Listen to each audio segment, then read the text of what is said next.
Bismillahirrahmanirrahim. My name is Maryam Akhtar and I am from BS Chemistry Department.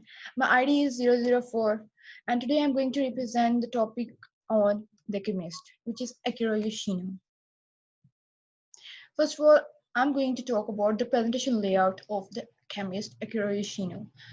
I'll tell you the education, career, famous work, researches, his recognitions, and then, of course, I'll tell you the types of the battery on which his works was basically based on. Then I'll tell you its advantages, disadvantages, price motivation, and its current update, which is an obvious thing to describe. Akira Yoshino was born on 30th January in 1948 at the age of 72 years. His nationality is Japanese. He worked on the field of electrochemistry. He also got Nobel Prize in Chemistry, and these are its prizes. We should know that what actually Akiro Yoshino did. Akiro Yoshino is a fellow of Ashikashi Corporation and a professor at Majeed University in Nagoya. He created the first safe production reliable lithium-ion battery, which becomes used widely in cellular phones and notebook computers. What is the reason of the Akiro Yoshino winning the Nobel Prize? Yoshino, at the age of 71, who, along with the British Stalin and the American George Goodenough, was awarded this year Nobel Prize in the chemistry for the development of lithium-ion batteries. The main thing of Akira Yoshino is that he is still alive. Akira Yoshino got Nobel Prize in chemistry in 2019. He was affiliated at this time with Maryam University. Then I'm going to talk about the education of the Akira Yoshino. Akira Yoshino was born in Suita, Japan on 30th January 1948. He graduated from the Kitano High School in Osaka City. He earned a BS and MS in engineering from Kyoto University and earned a doctorate in engineering from Osaka University. During his college year, Yoshino had attended a course taught by Kenji Fukai, the first Asian to become the Nobel in chemistry. Now I'm going to talk about the career of the Akira Yoshino through which he can make the lithium-ion battery. Akira Yoshino spent his entire non-academic career at Ashikashi Corporation. Immediately after graduating with his master's degree in 1972, Yoshino began working at Ashino Kashai. He worked in the Kashai laboratory in 1982 and was promoted to the manager of the product. After that, in 1994, he became the manager of the technical development for the lithium-ion battery manufacturer. Then these are, since 2017, he has been the professor at Maryam University. Then I will going to talk about his researches, his theme of work, and of course, his famous work. He basically worked on the lithium batteries, and we should know that battery technology includes nickel cadmium battery, nickel metal battery, lithium ion battery, lead acid battery. His biography is briefly summarized here. Yoshino received bachelor. He did master degree in petrochemistry from Kyoto University. Then he went to work at the chemical company Asahi Chemical, which is known as Asahi Kasei Corporation. What is the need of these all the lithium-ion battery? Japanese electronic companies required a rechargeable, lightweight battery for their devices. Yoshino improved on good enough lithium-ion battery, which have a lot of metallic lithium and cathode of cobalt oxide with lithium ions intercalated into the layers. To avoid the using of the metallic lithium at the anode, Yoshino and his collaborator made an anode of petroleum coke, which is a carbon-rich byproduct of oil refining. Charging the coke with electron draws lithium ion into the anode. Now I'm going to talk about the researches. In 1981, Yoshino began researches on the rechargeable battery using a polyacetylene. Polyacetylene is an electroconductive polymer discovered by the Hidari Shirakawa.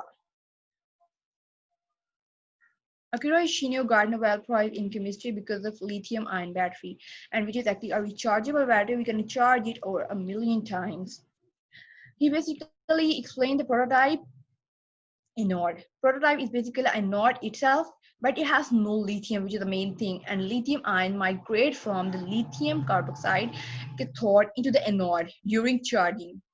Was the direct precursor to the modern lithium ion battery. The lithium ion battery in this configuration was commercialized by the Sony. Yoshino described challenges and history of the inventions.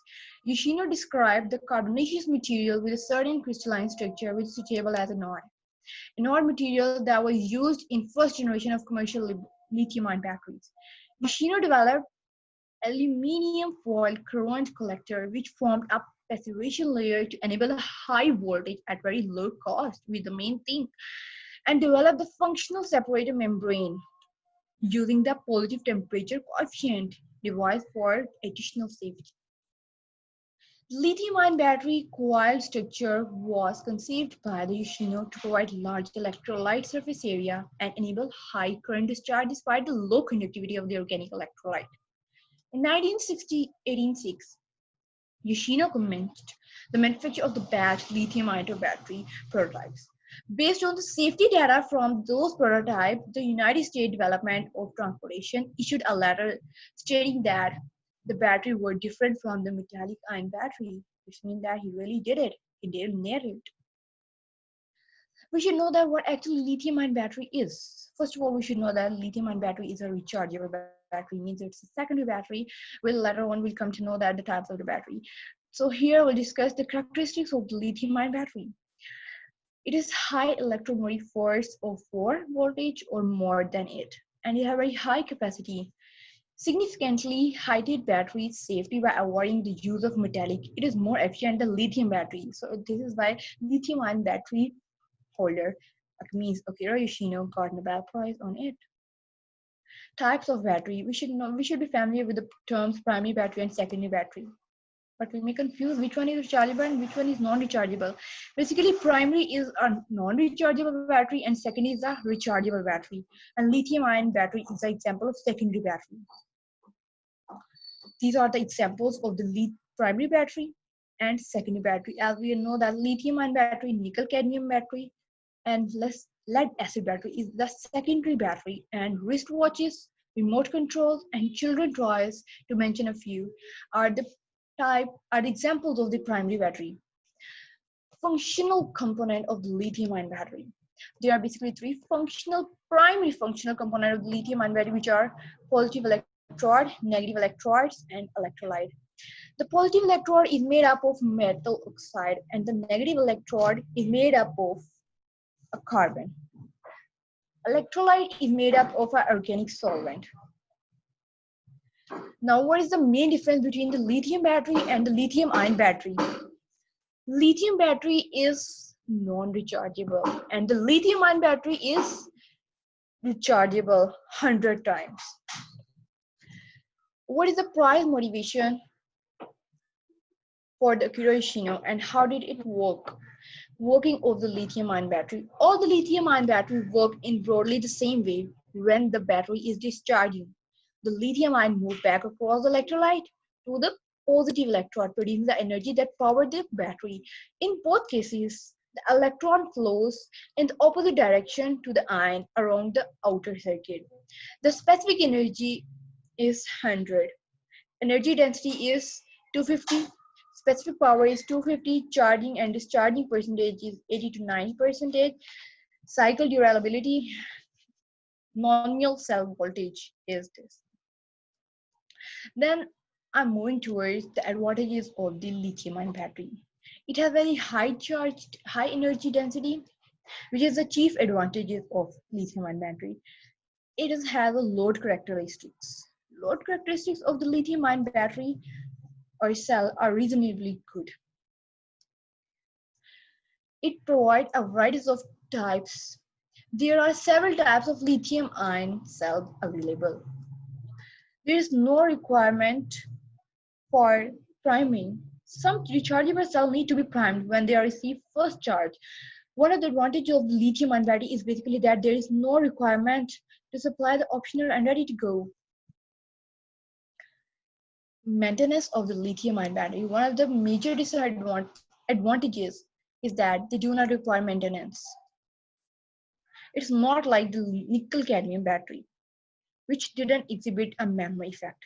But lithium ion battery doesn't affect at all. But lead acid battery can be affected easily. These all are the advantages of the lithium ion battery. Now moving toward the disadvantages of the lithium ion battery. Protection required by the lithium ion battery. They require protection from being overcharged and discharged too far. Means we have to charge it completely. We shouldn't discharge it too far and we shouldn't charge it too much. They need to have a current maintained within a safe limits. We should know that we have to use everything with a same limit. This is how we can do with the lithium ion battery. Now I'm gonna tell you the recognition of the Akiro Yoshino in 1998 Chemical Technology Prize from the Chemical Society of Japan. In 1999 Battery Division of Technology Award. In 2009, in 2003, in 2004, in 2011, again 2011 and 2012. 2013 Global Energy Prize, 2014 Charlie Stark Draper Prize, 2010 Japan Prize, European Inventor Nobel Prize in Chemistry, finally 2018. Thank you. This is all from my side.